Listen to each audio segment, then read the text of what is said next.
咁或者我請許教授咧就講一講個建議。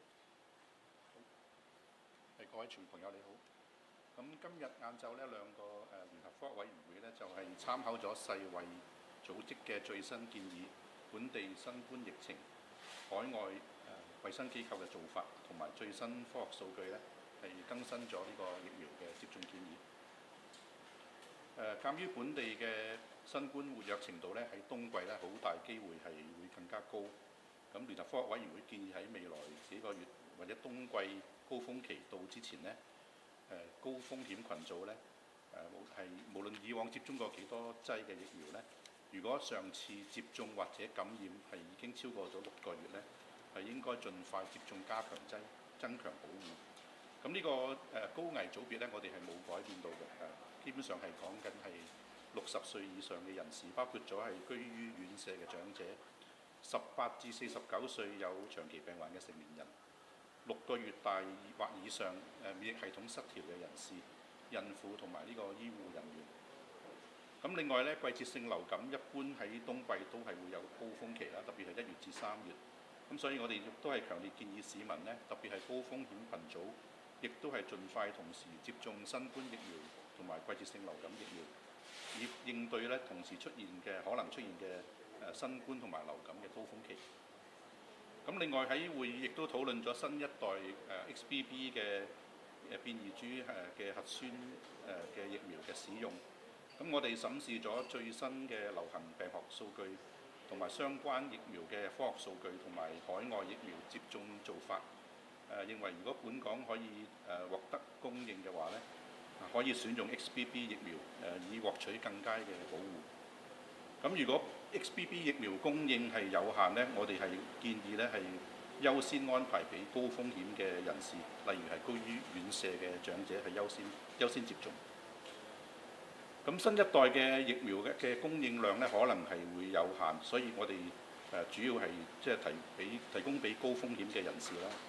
咁喺呢個冬季嘅新冠高峰期嚟臨之前呢，其實而家現行嘅疫苗，包括係呢個滅活疫苗同埋而家有嘅核酸第一、第二代疫苗呢，仍然都係非常之有效，係可以減低重症同埋死亡風險。所以我哋建議呢個高風險群組，如果你係已經上一針接種或者感染超過咗半年呢，係唔需要等第3代 XBB 疫苗，亦都可以用翻而家現有嘅疫苗。咁係暫時係咁多啦。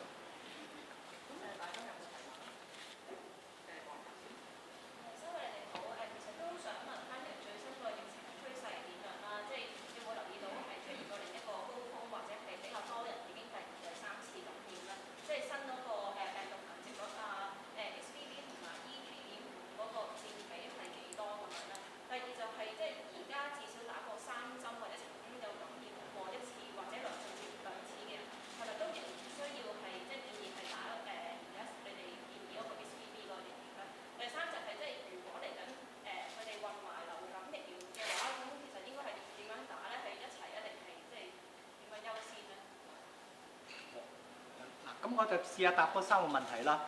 咁第一個問題就而家嗰個情況係點？咁其實政府個監控系統係好完善嘅，即係包括污水嗰個檢定啦。咁包括即係政府化驗所能夠 check 得到究竟，譬如1000個呼吸樣本有幾多百分比係真係新冠啦。咁亦包括喺醫管局入去，因為有比較嚴重嘅所謂新冠嘅病咧，全部都有統計嘅。咁相對嚟講，而家嗰個疫症叫疫症啦新冠，如果相對佢今年年初嘅5月咧，佢仍然係幾低嘅。咁有幾個數據，咁喺今年年初5月嗰陣時，佢喺污水嗰個檢定咧係講緊8萬以上嘅。咁而家咧就大概係3萬度啦。咁嗰個污水檢定嗰個拷貝每公升污水咧，就係大概係即係顯示究竟呢個新冠病毒喺社區嗰個流轉嘅程度。咁至於入院嗰個咧，咁醫管局就有比較準確嘅數據啦，因為喺電腦系統度。咁之前我都督咗一次㗎啦，呢個就60歲老人家每一日入我哋醫管局醫院嗰個數據嚟嘅。咁呢個咧就係2020年1月1號，咁過咗1300幾日就到去到今日啦。咁大家都記得呢個就係舊年2022年3月嗰個爆發最嚴重，佢每日平均即係每日嘅實數唔係平均啊，實數入咧係超過1400個老人家60歲以上。咁跟住去到今年即係舊年嘅年底咧，就呢一波啦嚇，呢一波就 BA.2啦，嚟到呢一波咧就應該係4、5加有少少 XBB 入咗嚟，咁啊大概係600幾宗每一日入院啦。咁跟住咧就去到今年所謂5月嗰個小爆發咧，咁啊大概入院每日最高嗰陣就係400。咁你可以見到呢3個峰值咧係一個比一個低嘅。咁其實同市民嗰個印象都一樣啦。舊年3月嗰陣時真係好似地獄咁啊！咁去到年底嗰陣時都應付到，咁去到今年個5月咧，基本上都知道究竟係點解之前係咁差，因為過咗呢一段時間咧，打針嘅人數升得好快啦，升得好好啦。另外就係有感染嘅，咁所以到最後咧打針加埋感染就叫做混合免疫又好咩咧，就會保護到你再感染嗰陣時，你個病咧係冇咁嚴重嘅。咁頭先個記者就問感染咗1次、2次、3次，咁係為數不少，有幾多我講唔到俾你聽。但係可能你身邊都有人第2次嘅感染咧，相對第1次咧係輕好多嘅。去到第3次比第2次又輕好多。第1次可能病5日到10日，第2次可能3到4日，到第3次感染咧，可能你淨係唔舒服1日，鬆啲到。咁嗰啲都係因為打針保護咗啦，係咪？咁我自己覺得。呢一個到今日啦，10月11號啦。咁其實佢每日入醫管局嘅大概係講緊幾十宗度。反而頭先你就講到嗰個流感啦。咁流感反而你就要我答第3條先啦，第2條我俾翻啦，David佢哋答啦。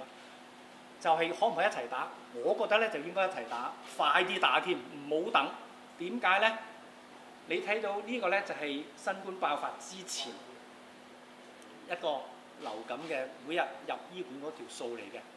咁因為我哋清零政策加口罩，大家市民好乖，基本上1000日啊係冇流感或者極低啦，睇唔到啦。咁去到今年5月就第一次，呢個咧就係甲流，係 H1 嚟嘅。而家你見到呢條藍色線上咧係甲流嘅 H3，OK， 咁佢哋嗰啲性質有少少唔同啦。呢個一上落由頭到尾高過基線大概6到7個星期。咁呢一個 H3咧，今日已經去到可能第7、第8個星期都嚟啦。咁你幾時到頂真係唔知。咁但係市民能夠做嘅就要盡快去打流感針。咁呢一波 H3咧係今年嘅第34個星期開始，咁而家去到第39個星期，即係大概係7個星期都嚟啦。咁啊總共嚴重個案加埋死亡咧係超過200幾宗嘅，死亡咧係120幾宗。咁絕大多數都係老人家。如果用50歲以上死亡嘅咧，積翻2-3個唔係50歲以上，亦即係話老人家就係重中之重，一定要快啲去打流感針。咁所有嘅數據咧都講緊佢仲係上升緊嘅，無論用呢一個數據或者喺學校同埋院舍嗰個爆發嗰個數目咧，都係偏高嘅，係未平頂嘅。咁所以今日希望市民聽到流感針有得打啦，因為9月底嗰陣時政府嗰個資助計劃有啦，10月初兒童學校嘅外展係有得打啦。咁所以有得打，應該打就盡快去打啦。因為我哋唔知呢個新冠會唔會好似我自己估計啦，未必每人嘅估計咧，其實就會一波比一波低，亦即係每一個人第1次、第2次、第3次到第4次嘅感染咧，一次比一次輕強。咁嗰個咧就維係於你自己身體已經產生咗好好嘅記憶，個記憶咧係細胞嚟嘅，係 T 細胞，係 B 細胞。咁你一再碰到嗰個病毒，第2、第3、第4次，你會記得以前你碰過佢可能1次、2次，或者又打過針添。咁你嗰個 T 細胞大概喺頭1至2日咧，你一啲好嘅 T 細胞已經會醒咗，叫你啲 B 快啲再出翻啲抗體出嚟。咁再過多1、2日咧，你呢一個叫殺手 T 細胞或者叫毒殺 T 細胞就會爆出嚟啦。咁嗰啲咧就會毀滅咗，俾病毒騎劫咗我哋身體裏邊啲細胞，去製造病毒嘅兵工廠，亦即係話病人騎劫咗呢間工廠去製造病毒出嚟，咁嗰個叫殺手 T 細胞。咁呢兩種 T 細胞加埋 B 細胞咧，就可以好短時間使到個病毒量跌得好快，冇咁容易傳染人，同埋你自己冇病得咁緊要。咁就大概係咁樣。我哋希望答咗第一條同埋第二條，喂第三條。咁第二條就關你對監測。我哋嘅監測數字咧，都係見到 XBB 咧就係佔咗超過98%嘅。咁啊 EG 咧頭先你講 EG 5係嘛嚇？咁係屬於 XBB 1.9.2嘅分支咧。咁 XBB 1.9.2咧就大概佔到40%度嘅嚇。咁就會包括咗有一啲 EG 5嘅。咁啊頭先教授都有提過，其實我哋喺今年5月都有個高峰期啦。咁啊，舊年12月到1月之間咧，都係有一個新冠嘅高峰期嘅。咁其實嚟緊冬天啦，因為冬天同埋我哋都隔咗好多個月，都未有即係而家嗰個新冠病毒嘅活躍程度仲係平穩。咁但係都有機會喺冬天咧，都有另外一個高峰期啦。咁雖然都可以希望好似教授咁講係即係冇咁犀利啦，或者入院數字、死亡數字。但係高危嘅人士咧，頭先許教授都有講過啦，50歲以上嘅人士啦，18歲至到49歲有長期病患嘅人士啦，6個月大或者以上嘅免疫力弱嘅人士啦，孕婦啦或者醫護人員咧，都係建議佢哋咧係要打多針。即係如果係對上一次係都相隔咗6個月嘅打針或者係感染後，因為可能對於佢哋嘅保護咧會更加好啦。咁同埋都係因為嚟緊咧都係冬季嘅流感啦。雖然而家流感都未完，但係冬季平時我哋都有另外一個流感高峰期。咁當然我哋就預測唔到究竟而家嘅高峰期會唔會跌咗落去再升翻，或者係幾時會有個冬季嘅流感高峰期。但我哋都建議市民咧，特別係高危嘅人士咧，就係2針一齊打嘅，即係又要打呢個新冠疫苗，又要打呢個流感疫苗。補充細路仔，我補充一句先。頭先講60歲嘅老人家啦，呢個咧就係5歲以下，因為所有嗰啲呼吸系統嘅病咧就一老一年，老咧就係65或者以上啦。咁我哋就比較寬鬆，用50歲嚟定，因為我哋想幫多啲市民。咁另一個咧就5歲以下嘅，咁5歲以下咧同樣呢個咧就新冠，藍色嘅咧就係流感。咁而家細路仔因為流感入醫院咧，已經係超過呢個新冠㗎啦。咁而家去到40咁樣樣，咁細路仔有嚴重甚至乎有死亡嘅個案都會有嘅，每年都會有嘅。咁一部分就係因為佢自己有長期病患，咁所以頭先祝君又好，許教授又好，就係如果你有長期病患，有其他啲問題嘅咧，就要請你盡快啲去打針啦。無論你幾多歲，都係應該咁樣樣做法。咁你見到啲細路仔喺個新冠其實同60歲以上嘅老人家係有啲相似，但冇老人家嗰個咁明顯。咁樣樣嘅，咁所以都係呼籲5歲以下嘅細路仔盡快去打針啦，因為外展隊就去我哋叫做幼兒中心啦，或者係幼稚園啦。咁如果冇去嗰啲咧，其實你6個月以上嗰啲咧，都要盡快去政府嘅診所啦，或者私人診所嗰度去打呢一個流感針啦。真係好唔希望又見到個細路仔因為有流感感染要入ICU 甚至乎發生死亡嗰個情況。咁個死亡有啲就係因為佢有長期病患，咁有一啲咧係蹦蹦跳冇病冇痛，唔知點解喺1-2日之內就即係好嚴重咁就死亡。咁嗰啲咧都係歸類於一種急性壞死性嘅腦炎。有啲似舊年我哋新冠爆嗰陣時有幾位小朋友又係呢個壞死性腦炎。咁嗰啲都係可以預防嘅，就去打針，去打針。三蚊你好明報㗎，想問翻衞生署自己會唔會即係採購 APP 嘅疫苗啦，同埋即係會買邊一隻啦，同埋目標我會買幾多？同埋而家冇咗599嗰條歌嘅時候，係咪要等藥廠向香港申請咗註冊先至可以採購咧？會唔會話即係目標其實幾時香港先至會有 APP 嘅疫苗可以打到咧？第二想問一問就係頭先會入面有冇話睇咗其實 APP 疫苗啲咩數據可以同大家分享到？同埋頭先許教授係提到話睇咗 APP 嘅核酸疫苗，想了解係咪淨係睇咗莫德納同埋即係輝瑞冇睇到話另外一款重組蛋白咁樣應該？或者我答第1條、第2條、第3條。今日我我哋個科學委員會嘅專家就建議咗，即係 XBB 係可以用，同埋係可能會有即係較高少少嘅保護力啦。咁所以政府咧就會去採取呢個採購嘅即係嗰個程序啦，啟動呢個採購嘅程序。咁至於詳細嘅情況咧，就要等採購咗之後先會知道嚇。有冇話邊一款？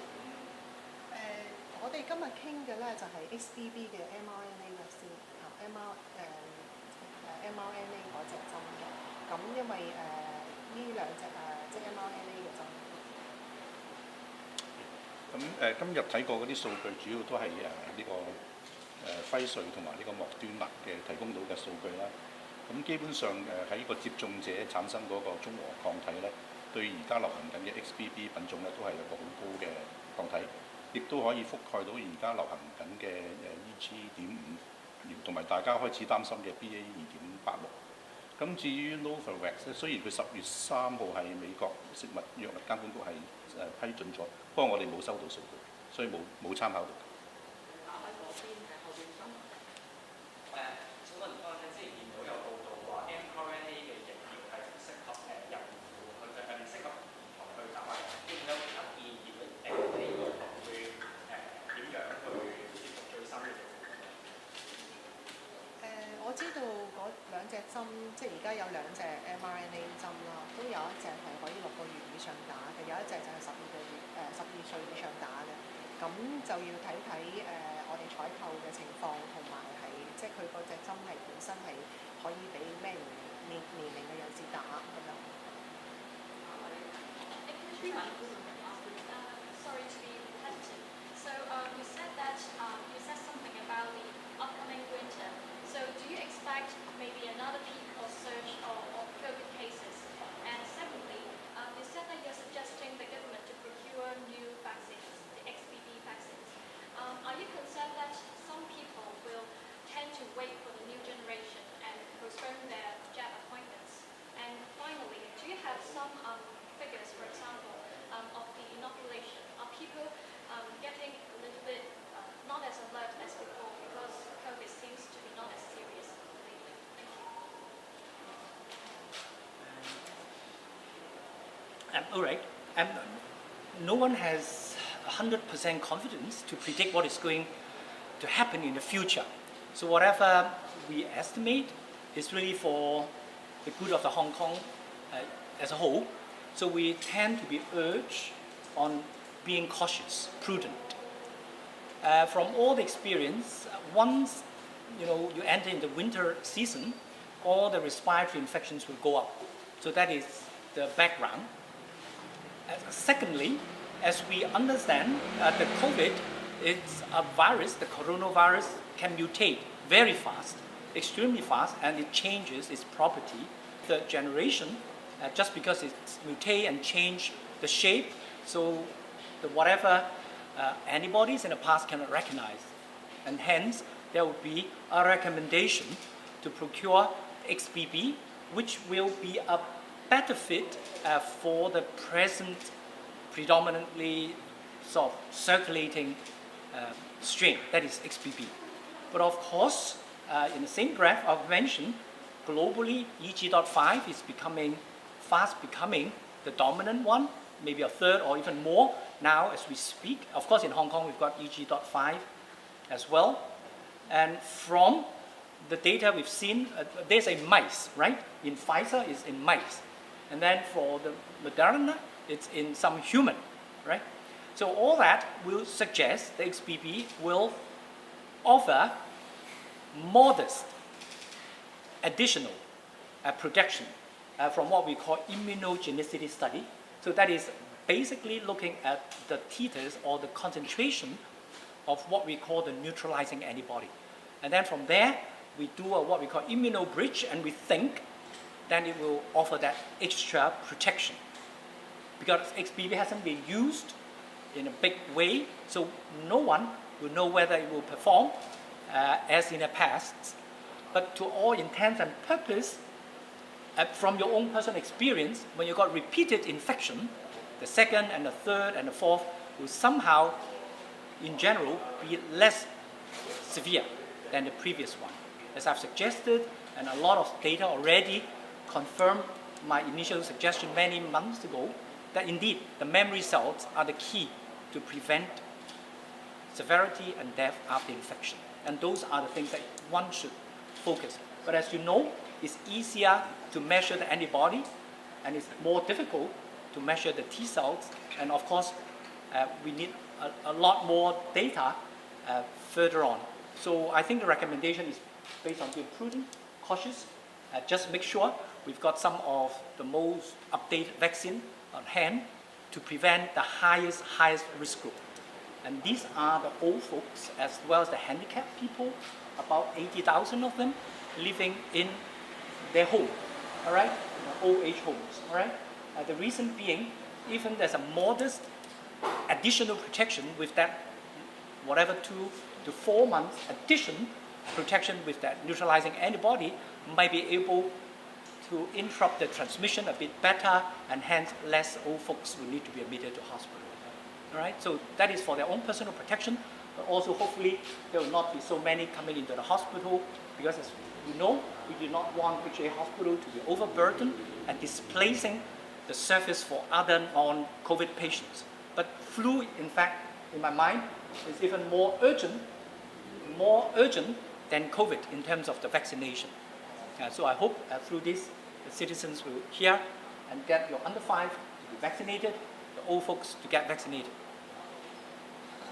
I would like to supplement that given that there may be limited stock of XBB vaccine even when it is available, because we will reserve for those very high risk populations such as the residents of the elderly homes. So I will urge those high risk people do not wait until the XBB vaccine is available. They should get vaccination as soon as possible. 星友咧，我想問下咧，其實先話599嗰個冇咗啦，咁其實新嘅第3個疫苗註冊咧，會唔會需時咧嚟香港？會唔會話預計嚟咗香港之後，其實幾快市民可以打到咧？會唔會可能即係過咗個高峰先至可以打到啦？同埋頭先都有講到話，即係而家淨係睇咗2種mRNA 嘅疫苗啦，會唔會話打快重組嘅有多啲 data 嘅時候都會再傾過會唔會引入香港咧？同埋都想最後都唔係話流感嗰方面啦，見到即係流感嗰個即係高峰期咧，即係而家係越嚟越延後咁樣啦，即係夏季高峰今年都延後咗啦，即係之後會唔會話再建議翻可能打流感針嘅時間都會有調整啊？會唔會再傾下呢樣嘢？我諗政府買針打，譬如打 XBB 咧，都可以用指定人士，即係 name patient basis 嚟打針嘅。咁所以佢係咪真係註冊咗咧，就係唔係太大影響。不過註冊咗，佢可能喺私家醫生都可以用。咁嗰個流感嘅情況咧，因為今年係開始有翻流感啦。咁之前嗰幾年咧，市民都戴晒口罩，咁所以都可能會影響咗流感嘅時間啊。咁同埋即係隔咗幾年冇流感，咁可能會改變咗嘅。咁今年嘅流感嘅時間又比較特別啦嚇，咁即係而家仲係未完啦。咁所以嚟緊我哋都要再睇睇嘅情況。咁有機會係隔一段時間咧，佢就會恢復翻以前流感嘅情況。